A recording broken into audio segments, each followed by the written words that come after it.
മലപ്പുറം ജില്ലാ പഞ്ചായത്ത് പദ്ധതികളുടെ പേരിൽ 25 കോടിയുടെ തട്ടിപ്പ് നടത്തിയെന്ന പരാതിയിൽ ജില്ലാ പഞ്ചായത്ത് അംഗം ടി.പി. ഹാരിസിനെ കസ്റ്റഡിയിലെടുത്ത് പോലീസ്. മുംബൈ വിമാനത്താവളത്തിൽ നിന്നാണ് ഹാരിസിനെ പോലീസ് പിടികൂടിയത്. ജില്ലാ പഞ്ചായത്ത് നടപ്പാക്കുന്ന പദ്ധതികളുടെ കരാർ നൽകാമെന്ന് വാഗ്ദാനം നൽകിയാണ് ഹാരിസ് പണം കൈക്കലാക്കിയിരിക്കുന്നത്. ശാന്തകുമാർ വെള്ളാലത്ത് ചേരുന്നു വിവരങ്ങളുമായി. ശാന്തകുമാർ, ജില്ലാ പഞ്ചായത്ത് അംഗമാണിപ്പോൾ കസ്റ്റഡിയിൽ ആയിരിക്കുന്നത്. ഈ തട്ടിപ്പിന്റെ വ്യാപ്തി എത്രമാത്രമാണ്? ഏത് തരം തട്ടിപ്പാണ് നടന്നിരിക്കുന്നത്? വിവരങ്ങൾ.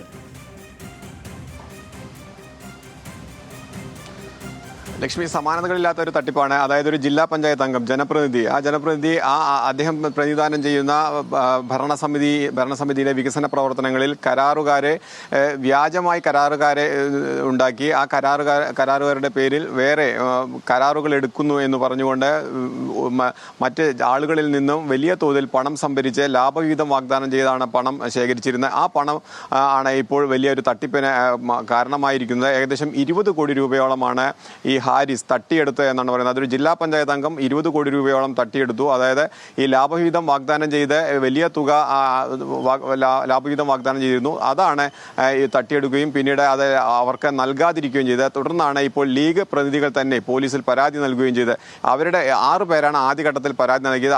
അവർക്ക് മാത്രം 2.5 കോടി രൂപ നഷ്ടപ്പെട്ടിരുന്നു. അതിനെ തുടർന്നാണ് പോലീസ് അന്വേഷണം വ്യാപകമാക്കിയത്.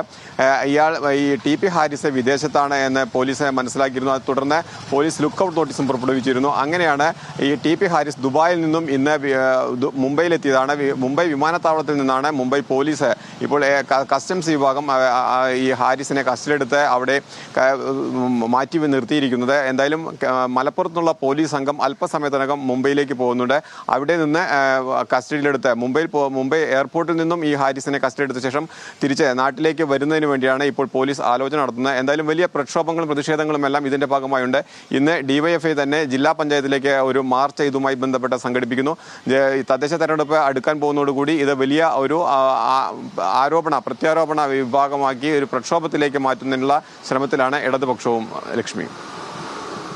ശാന്തകുമാർ വെള്ളാലത്താണ് വിവരങ്ങൾ പങ്കുവച്ചത്. മലപ്പുറം ജില്ലാ പഞ്ചായത്ത് പദ്ധതികളുടെ പേരിൽ 25 കോടിയുടെ തട്ടിപ്പ് നടത്തിയെന്ന പരാതിയിലാണ് ലീഗ് നേതാവ് ജില്ലാ പഞ്ചായത്ത് അംഗം ടി.പി. ഹാരിസിനെ ഇപ്പോൾ പോലീസ് കസ്റ്റഡിയിൽ എടുത്തിരിക്കുന്നത്.